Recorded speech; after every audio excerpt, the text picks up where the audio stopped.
For the overheads of the drum kit, I'm using two Rupert Neve SE ribbon mics, one directly above the snare and one over the drummer's right shoulder in the fairly common Recorder Man setup. The rack tom and the floor tom are both close mic'd with an AKG C414.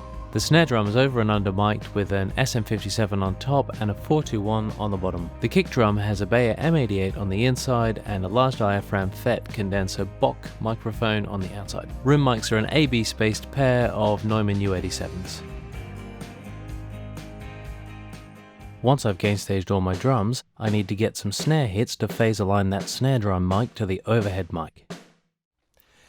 Okay, so now that I've recorded those snare hits, I'm going to look at the phase relationship between the snare drum down here and the overhead right, which is the one directly above the snare drum. So snare top versus the overhead right.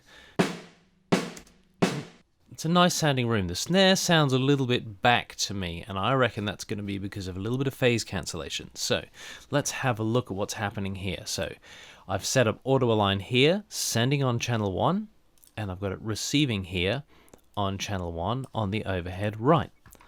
Let's have a look at what's going on. Well, there you go. As you can see, it's nearly 180 degrees out of phase. Now, I'm going to experiment up here in the centimeters section here, so you can change your units here, and I'm going to see how far I can move it before it changes.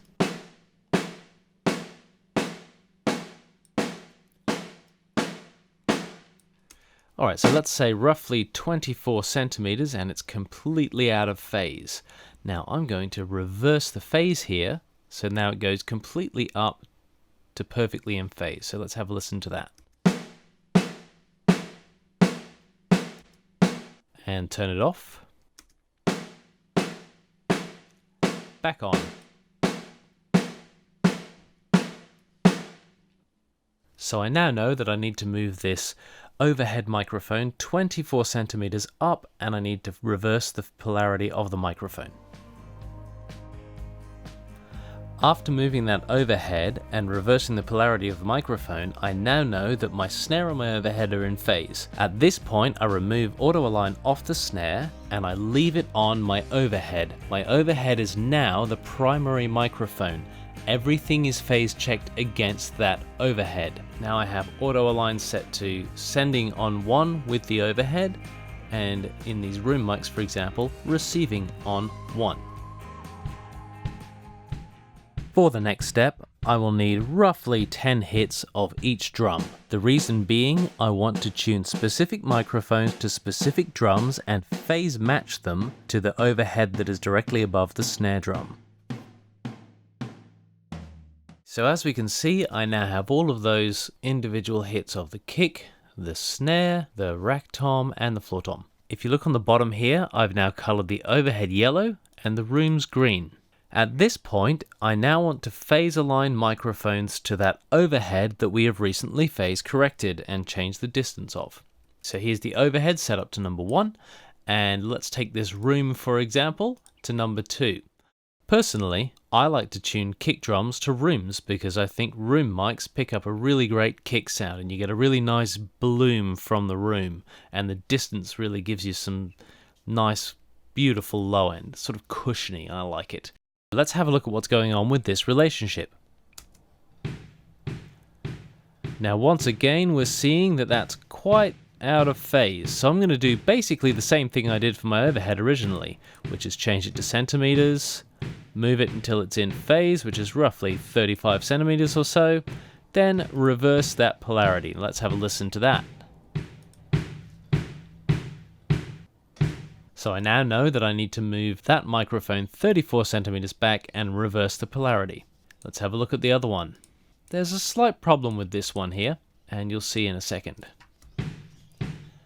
Which is I have no idea if that's in phase or not. Luckily, auto align has a detection algorithm that gives you far more than 1 point. So what I'm going to do is take advantage of that detection algorithm, and we're going to detect all of these different phase points. Now it's telling me right now that I was roughly 2.5 meters away from the drum kit. So I'm going to move back here, pretty close to where we were already. And at that -38 point, we have a much more in-phase kick drum. And that's how quickly you can measure it. We repeat the process with the next overhead, we repeat the process with floor tom, rack tom, snare bottom, kick out and kick in. It doesn't take long. If it's confusing, I use the algorithm to detect it and it'll give me some options.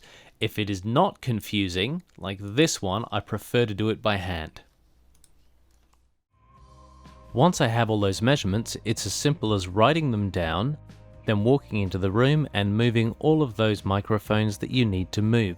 Now let's take a look at a comparison between the phase corrected drums in color and the previous drums that I recorded before any microphone moves or phase checking. Those are in black and white.